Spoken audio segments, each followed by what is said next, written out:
And then, of course, you get better at it, which means you do more of it. Yeah. Because I don't know about you, I don't like doing stuff that I don't know how to do. Oh, yeah. Yeah, Me and most technology. people Yeah. So it's much more fun to do stuff you know how to do it, Yeah. and to learn more about that. Yes. And learn how to do it better. Mm. Yeah. Definitely. So we do better work when we enjoy it, and we enjoy doing better work. Mm. So they feed onto each other. Yeah. And which is superb. Then you're in your happy place, aren't you?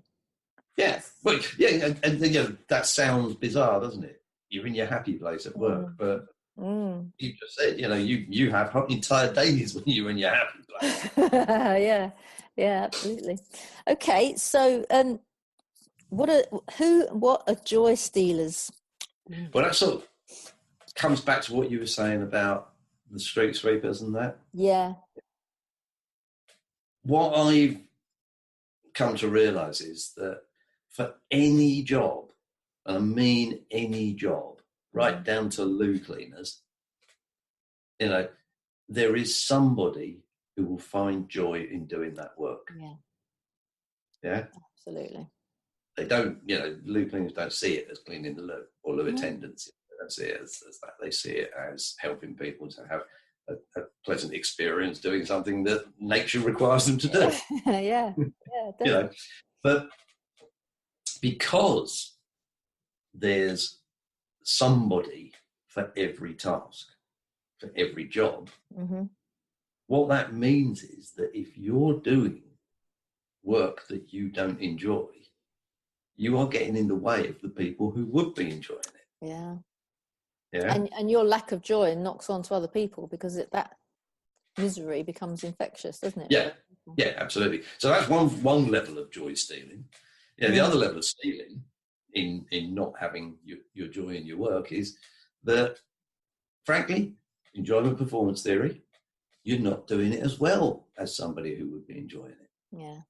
So you're stealing from the people paying you to do it. Yeah. And, of course, you're stealing your own joy by doing stuff that's not fun for you.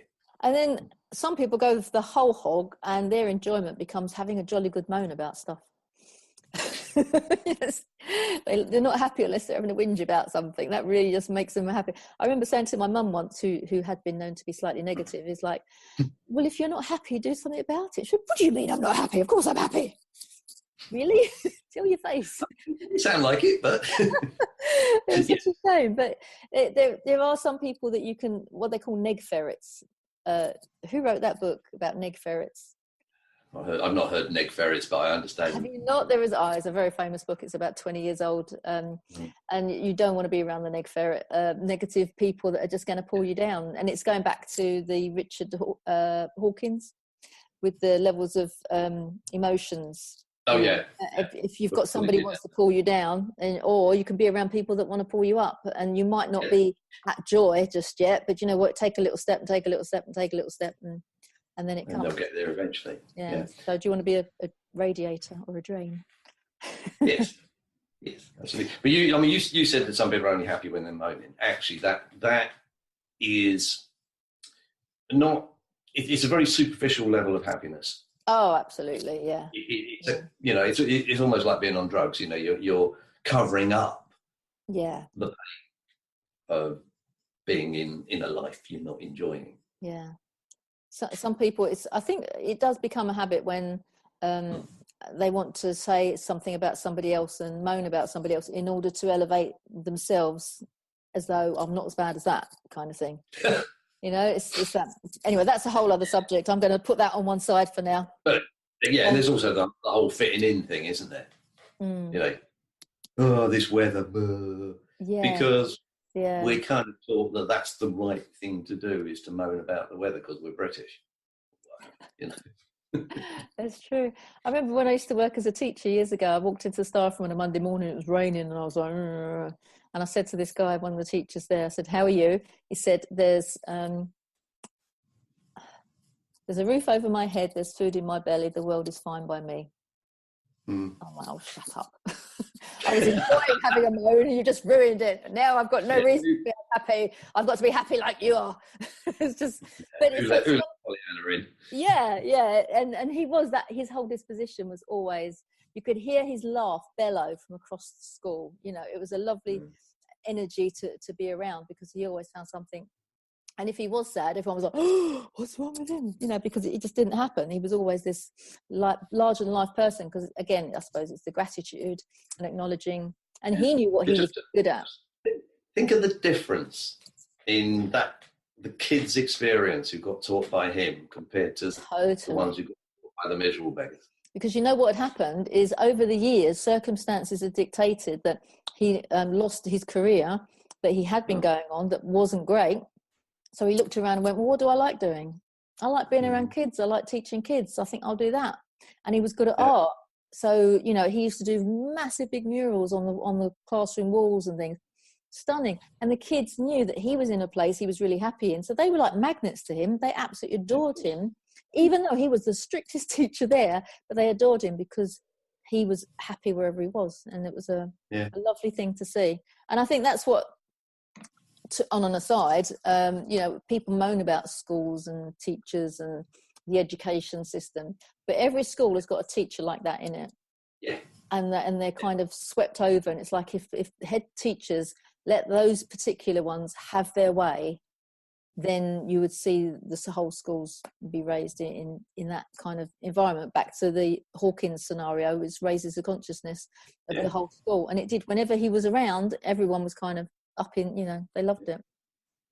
And then they fall off the end of that straight into the world of work, where they're expected to be miserable and only get paid if they're miserable. Yeah, God, it's a big thing, isn't it? It's interesting that it's what is accepted. It's what is accepted. And at the age of 16, when I left school to go to work, I kind of, as soon as I realised that, is this it? Is this what, 9 till 5, 5 days a week, going into an office, sitting at the same desk all day long and moving bits of paper around? Is this my life now? Well, the first job I was in was 3 weeks. I couldn't stand it. It was just too much. I had to get out. Luckily, in 1979, there were other jobs to be had, but there were so many people out there that are now going into jobs that are just not, they're just getting a paycheck. Money is our God. Well, you say that, but, you know, the millennials have got a whole different view. That's true. To a large extent, you know, they're being much more demanding about what kind of work they're willing to get involved in, what kind of companies they're willing to work for.